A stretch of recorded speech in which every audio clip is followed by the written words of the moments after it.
Olá! Hoje a gente vai mergulhar de cabeça num tema que a cada 2 anos define o futuro do Brasil, o nosso voto. Mas será que o jeito como a gente vota e elege nossos representantes funciona mesmo?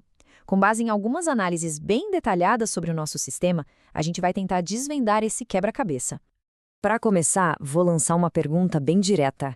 É uma situação super comum, não é? A gente vai lá, vota e pouco tempo depois, o nome do candidato a deputado simplesmente some da memória.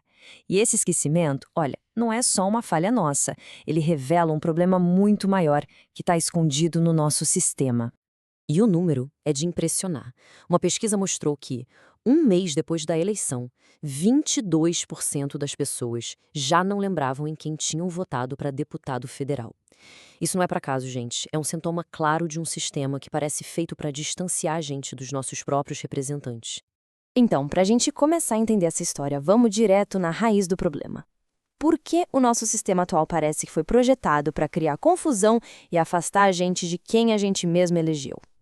Pensa só no tamanho do desafio. Em uma única eleição, mais de 1.000 candidatos competindo numa espécie de todos contra todos. É humanamente impossível para qualquer pessoa analisar todas essas opções. E essa confusão toda acaba beneficiando quem?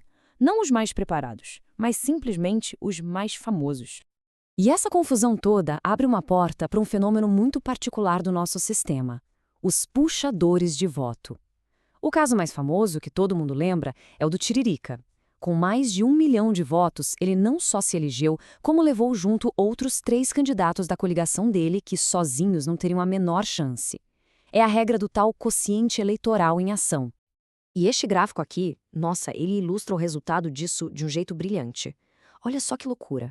93% dos deputados eleitos em 2010 chegaram lá de carona. Ou seja, foram eleitos pela soma de votos de outros candidatos. Apenas 7% conseguiram a vaga com os próprios méritos. Então, um ponto crucial é este: o voto que a gente dá para uma pessoa pode, na prática, eleger outra completamente diferente. Ok, o problema está bem claro, né? Mas e a solução? Será que existe uma? Pois é, há anos uma proposta vem sendo debatida para corrigir justamente essas distorções: o voto distrital. A ideia, na verdade, é bem direta. Em vez daquela disputa gigantesca no estado inteiro, a eleição se torna local. O estado é dividido em fatias, que são os distritos, e cada um elege só um representante. Quem tiver mais votos naquela comunidade específica leva a vaga. Simples assim. No modelo que a gente tem hoje, é um verdadeiro campo de batalha gigante. Já no distrital, a disputa fica mais focada, mais próxima, quase como uma eleição para prefeito. A grande vantagem é que o eleitorado passa a conhecer de verdade os candidatos da sua própria região. Tá, mas na prática, no dia a dia, o que a gente realmente ganharia com essa mudança? As análises apontam para alguns benefícios bem concretos. Um dos maiores impactos seria no bolso. Como a área da campanha diminui muito, o custo para se eleger também cai. No Sudeste, por exemplo, o custo médio de uma campanha vitoriosa poderia cair de R$ 1.400.000 para cerca de 630 mil. É uma diferença enorme. E a lógica aqui é poderosa. Campanhas mais baratas precisam de menos dinheiro. Isso significa candidatos menos dependentes de grandes empresas doadoras e, consequentemente, com mais liberdade para representar quem os elegeu. É um golpe direto numa das principais portas de entrada da corrupção. E essa independência toda muda o jogo para certos grupos. O sistema distrital tende a nivelar o campo. Candidatos que dependem de bases muito específicas e espalhadas, como sindicalistas ou líderes religiosos, teriam mais dificuldade. Eles precisariam convencer a maioria numa região, e não só o seu nicho. O mesmo vale para as velhas oligarquias políticas. E o impacto pode ir além. Tem estudos internacionais que mostram uma correlação fascinante. Países que adotam o voto distrital tendem a ter governos que gastam menos. A teoria é que os deputados ficam mais focados em levar recursos para o seu distrito do que em atender grupos de pressão com um apetite maior por verbas públicas. E essa citação do cientista político Bolívar Lamounier, nossa, ela resume perfeitamente a ideia.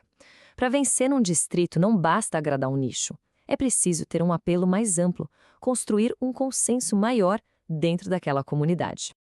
Mas é claro, né, nenhuma solução é perfeita. E existe uma crítica muito importante ao modelo distrital que a gente precisa analisar.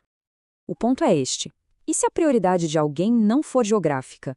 Se uma pessoa se importa profundamente com, sei lá, meio ambiente e o melhor candidato para essa pauta está no distrito vizinho. No sistema distrital, não daria para votar nessa pessoa. É uma troca, proximidade geográfica versus afinidade de causa. E é agora que a nossa análise dá uma virada bem inesperada. Depois de anos e anos de debate no Congresso, o foco muda da esfera legislativa para a ação de cada um de nós. O movimento pelo voto distrital até ganhou força, sabe?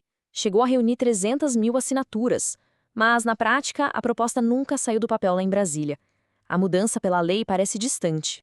Pois é, essa é a realidade. O Congresso não alterou as regras do jogo, mas o que isso realmente significa?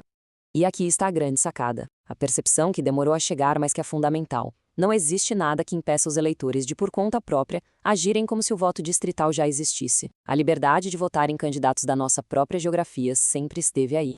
A proposta, então, é uma revolução de mentalidade. Em vez de ficar esperando por uma lei que talvez nunca venha, os próprios eleitores podem se organizar. Podem identificar os melhores nomes da sua região e concentrar os votos neles. É, na prática, criar um distrito informal movido pela nossa própria vontade. E isso nos leva à reflexão final.